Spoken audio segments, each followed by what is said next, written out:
does our sadhana help protect us from… Alzheimer's is not an epidemic, it's an individual thing. But now, a lot of when I say it's not an epidemic, we use the word epidemic only if it's infectious and it spreads from person to person. So if you forget, I will not forget, okay? So it is not something that's spreading from person to person. A lot of people are causing it to themselves. Why? And maybe atmospheres around also are causing to some extent. So, there are so many modern amenities which are interfering with many aspects of our lives and everything. In India, here I don't know in what forms it has happened, in India, the cell phone tower growth happened phenomenally in the last 10 years. It's the largest growing cell phone market on the planet. Every year, we're adding 60 million phones. And in the rivalry between one company and the other, you will see in the same place, 3, 4 cell phone towers are standing up. They could use the same facility, but no, 4 will stand up. Most of you would remember when you were growing up, wherever in the country, there were sparrows. Hundreds and thousands of sparrows all over in every city. And there was such efficient cleanup, you know. If you eat something and leave, the sparrow will come and clean it up in a moment, you know. They were everywhere. Today, except in a few places, in most places there's not a single bird, all killed by the cell phone tower. So the bird's brain gets fried and it dies because of the cell phone towers. Yours will become a bird brain. It's a larger one, so it withstands all that, but slowly it'll become a bird brain. There can be many complex reasons, that's not one reason, but some of the things that were very obvious are people who are today in their 70s and 80s, I could be wrong about the percentages, but I believe at least 60% of them have abused drugs at some time. I'm saying they've abused at some point. We'll come to prescriptions later. Self-prescribed. Because people who went to the university in 60s and 70s, I would say 80% of them have touched some kind of drug at some point. Am I right? In 60s and 70s, is it not so? At least 80%. They may not have been regularly on it, but they have used. You need to understand, especially synthetic formulations of psychedelic drugs, just one use can destroy many things within you, just a single use. So those who have used synthetic drugs, even a single usage could have damaged their system. Those who have gone on natural substances, a more prolonged usage can cause the damage. Those who've gone on alcohol, a prolonged usage and excessive usage can definitely cause the damage. Those who are on prescription medicines, that could be the most dangerous thing. The first and the last are the most dangerous things. Psychedelic, synthetic drugs and the prescription medicine could be causing the maximum damage. When I say prescription medicine, because I do not know, I have no… I don't go and look for, okay, how many people are causing damage to themselves, it's not a pleasure for me to explore on the internet. But looking at the advertisements on the television, how they're advertising anti-allergic, antihistamines, things, these people are causing enormous damage by taking those things. Enormous damage. Okay, you may stop sneezing, but why you stopped sneezing, you have to look at it. When something irritates your nostril, you must sneeze. If sneezing stops, that does not mean the substance is not irritating you.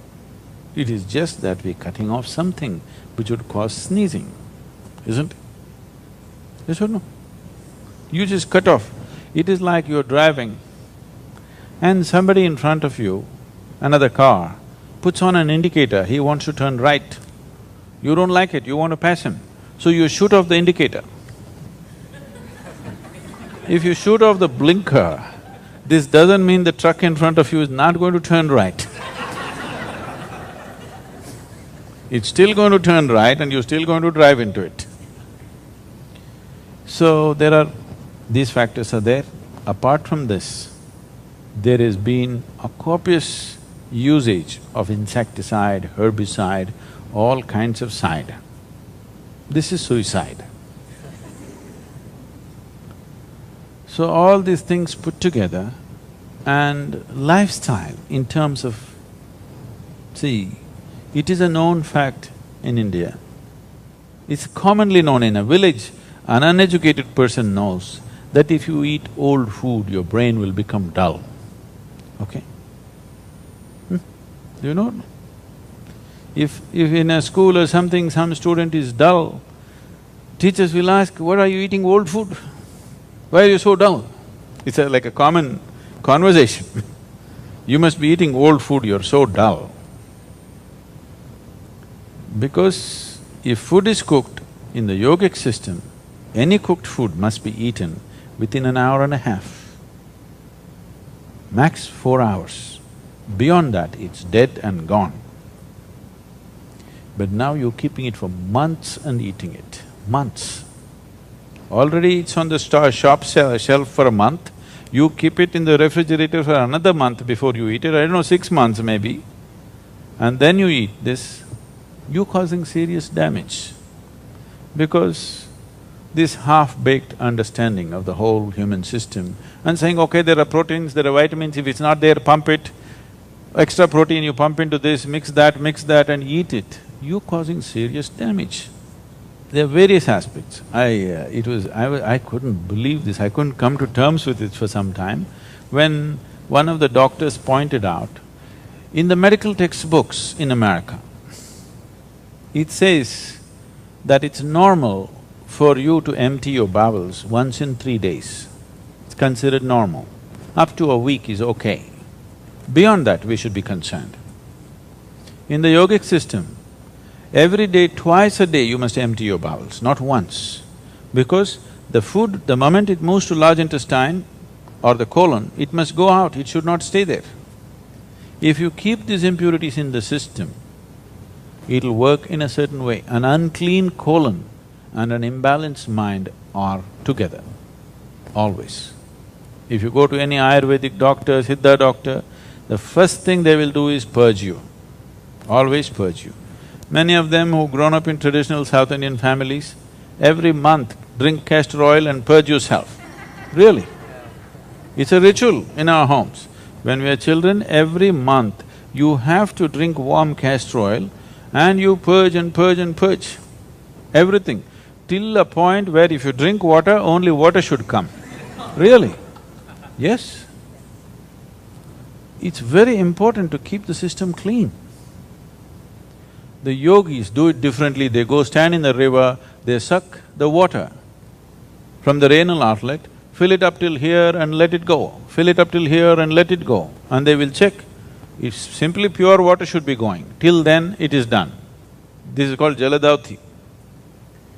These things are important. Keeping the system clean is important if you want to have psychological health. Loss of memory is just one of them, okay? Even then when they had memory, it's tortured memory.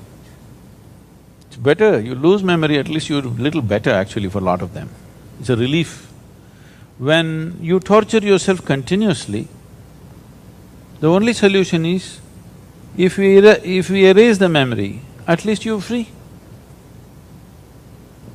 But the problem is, all the memory never goes. Nobody has lost their memory absolutely. Yes? They lost short-term memory, they can't remember what happened 10 minutes ago, but they remember what happened 50 years ago. And that bothers them. When they're 85, they're beginning to behave like they're 15 or… and it's pathetic. When their brain is going down, their body is also going down. but the medical industry won't let it go down.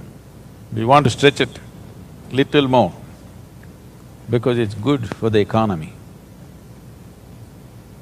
We should know when to go gracefully, yes? You need to understand this. When life slipped into this body, it slipped in without any friction, isn't it? Even your mother did not know when it happened. You think she knows? She does not know when it happened. Only when she gets a kick from inside, only then she knows.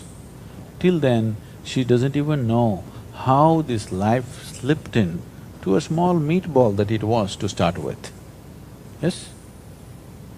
So when life slips into the physical, it slips in with absolute ease, without any struggle. To make this life in such a way that when it leaves, also it leaves without any friction is an important part of living. It's a very important part of living. And we've ignored all these things.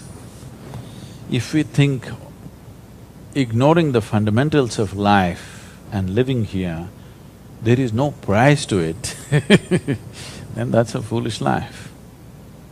If you ignore gravity and try to climb there and simply walk from there to here, and if you fall down and break your bones, is it wrong, I'm asking? Is it wrong? Is nature cruel to you? No, you're supposed to understand the basic laws of life, isn't it? And if you spray something and kill that insect, is it wrong? A little more of it also, not the whole of you, at least kill a part of your brain. Is it wrong, I'm asking? Huh? It's bound to happen, isn't it? How can it not happen, I'm asking? It's bound to happen. So, our ideas of science and technology it's very juvenile, if you ask me. Very, very juvenile. But the world is on full thrill right now. If you talk about this, they will say you're archaic. They will say you're anti-modernization, you're anti-development, you're anti-this, you're enemy of the people. We have to pay for it. And the kind of memory that a lot of people carry, if they lose it, they must be happy. They don't know how to carry life's memory within them in a pleasant manner, isn't it? Yes? Most people carry such bitterness within them.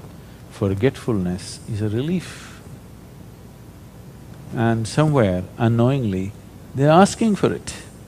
So when something tortures you really bad, won't you want to forget it? Yes or no? Yes. Knowingly or unknowingly, consciously or unconsciously, we are seeking it in many, many ways. So, one of the most important things to do is,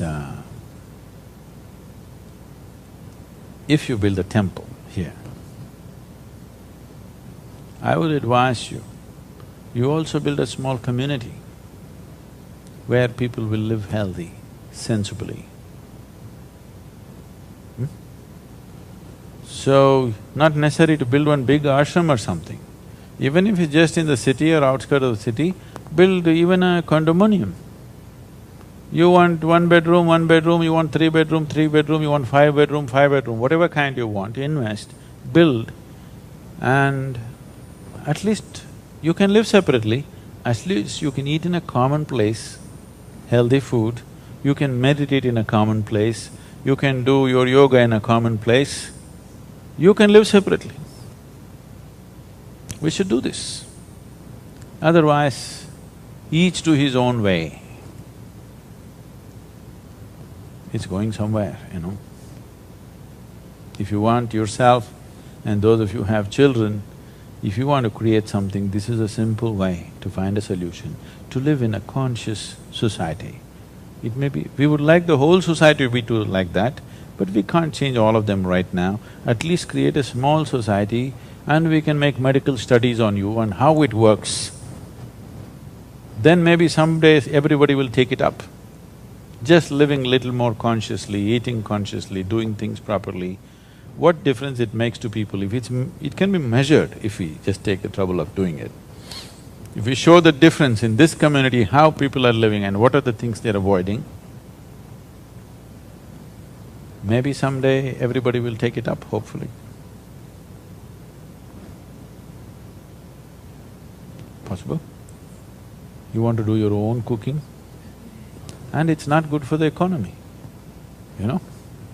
Every home has its own kitchen, has its own gas connection, has its own everything, everything, everything. It's such a waste, isn't it? And everybody is spending 2 hours cooking. For this many people, if 5, 6 people go into the kitchen, they can cook for everybody. Others can do something more productive than destroying food in the kitchen.